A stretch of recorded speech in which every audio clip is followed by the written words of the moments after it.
Hey guys, it's Carla. I'm here in my home kitchen and today I'm going to show you my knives. All my knives are right here. They're on a magnet. This magnet is 24 inches long. It's got room for all the knives plus my pastry brush. By the end of this, I have got to settle down with one.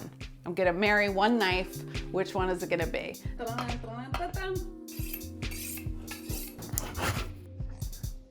Let's start with the knives that I wouldn't marry, the smallest knives.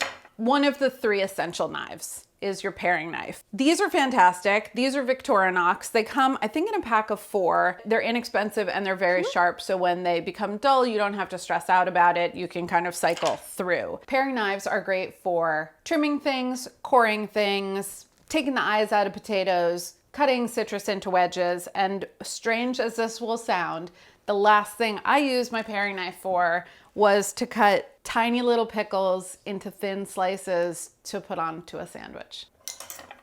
Because a tiny sliced cornichon on a ham and butter sandwich is a superior way to enjoy. Whoop.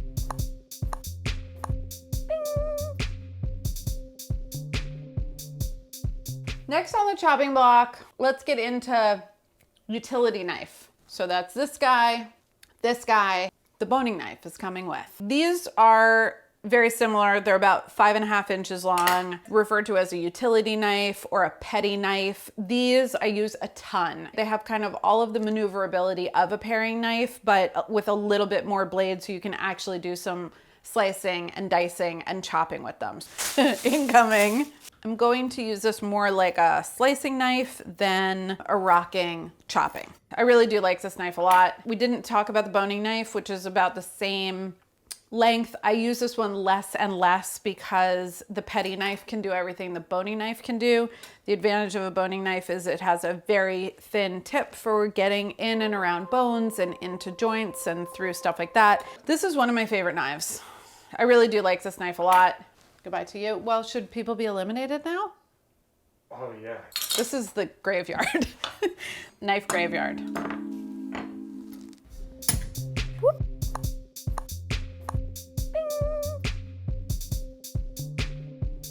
This one is very special to my heart because it is a Japanese knife that is safe for kids because it's blunt and round here. And it was the first knife that we gave to Leo. And he was about 5 or 6 years old and he got his own knife. But he's all grown up now, so knife graveyard.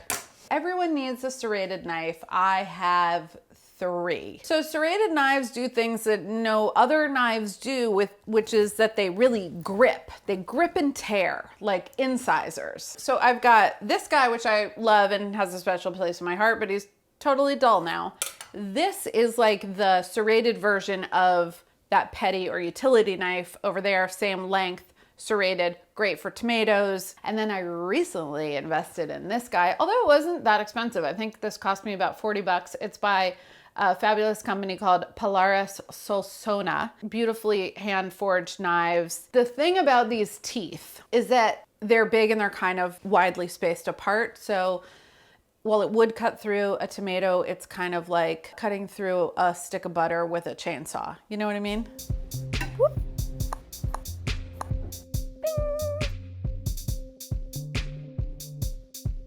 Let's talk about this knife. This is like your classic German style chef's knife. It is a relic from when I was in cooking school and it's very heavy. It's very weighted towards the handle. It has a very curved blade. I'll be honest with you, this is the knife I give people when they come over and say, how can I help? Is there anything I can do? I give them this piece of shit. I don't even know why it's here. It's taking up room. Graveyard.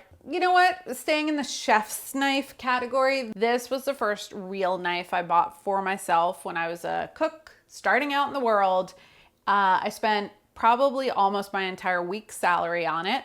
This is a Misono UX10. It's the like 9.5 inch one. There's a longer one, almost no curve in the blade, and it's very straight from the handle all the way down the length of the blade. But then it tapers to this very fine point, which you can do detailed work with. It's weighted really beautifully. It's the right size for my hand. Obviously has sentimental value. is gonna set you back a few $100, but you'll have it forever. Love it. Would never go anywhere without it.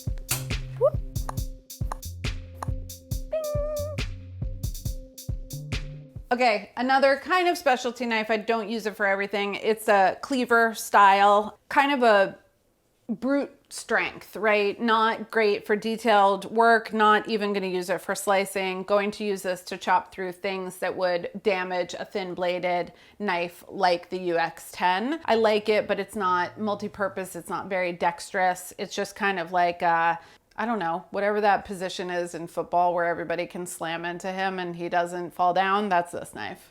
Fullback? Yeah, defensive end. Yeah, blocker. This is like your blocker. Oh, graveyard. Sorry, doesn't get to come. Too specialized. Although on an island would be the thing that you would whack into the coconuts with. So, pastry brush, just great to have around. The reason why the pastry brush is on high use area such as the knife magnet is because it's the thing I use to brush out spices and things after I grind them up in here.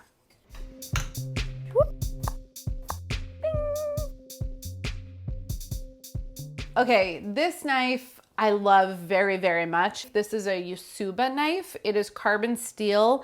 It's just incredibly sharp. It holds its edge really, really well. I find myself using this knife constantly. I love it. It is so sharp and it keeps that sharp edge for so long. It also feels really great in my hand. It's just a beautiful, beautiful knife. I love it. Yes. It is made for cutting vegetables and I love it for cutting vegetables. So taking the stem, and then it's got plenty of length to drag through something long like this, and it's just really sharp. Might be my favorite. It's really hard to say.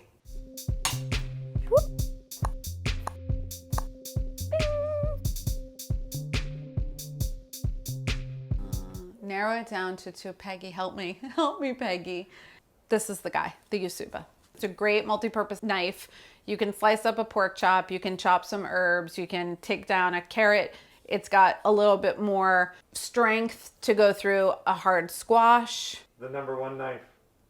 The #1 for a #1 gal.